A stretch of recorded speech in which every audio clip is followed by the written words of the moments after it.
તો આપણે એકતા કરવી પડશે પહેલા. હવે વાત સાચી. તમે સ્કૂટર મેલજો.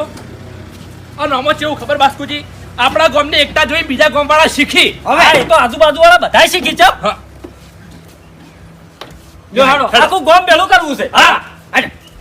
ના એટલે ભૂપતજી કોઈને હાથું કહેવાની હિંમત નહીં. આ કડવાજીનો છોકરો તે તાર ફૂલ દારૂ પીને ગોમ વચ્ચે ગાયલો બોલતો હતો, પણ કોઈને બહાર નીકળીને કોઈને કહેવાની તાકાત હતી? હા હા વાઘુજી એ વાત સાચી છે, પણ અત્યારે બાપડો જે મોરે થઈને કહેવા હતા એ હલવાઈ જાય. હા એ વાત સાચી. એમ તો જે કહેવા હતા નળખો થાય ને તો બીજા પાછા ઉપરા લઈને ના આવી. તાણ હોમી વાતો મોડે કે શું કા જ્યાં છે ઊંચારી કરવા. વાત સાચી છે. એટલે બીયો છે ના કેલા કેવું એમાં તો શું છે, તમે એવાને કહી દો. ઘરના વાઘ થી બધા. હા ભૂમતા કાકા. હવે શું કરો છો? બેઠા છે ભાઈ. હવે છો બેઠા મારા ચોપડો તમે. હા. આપણે છે ને આપણા ગામનું ભલું થાય ને એ માટે અમે એક ડગલું પડ્યું છે. બોલો એમાં તમે સાથ હાલ છો? ઘૂમતા કાકા આપણા ગામનું ભલું કદી નહીં થાય. આપણા ગામમાં એક હમ થાય નહીં, એકતા થાય નહીં, ભલું થાય નહીં. હાલ અમે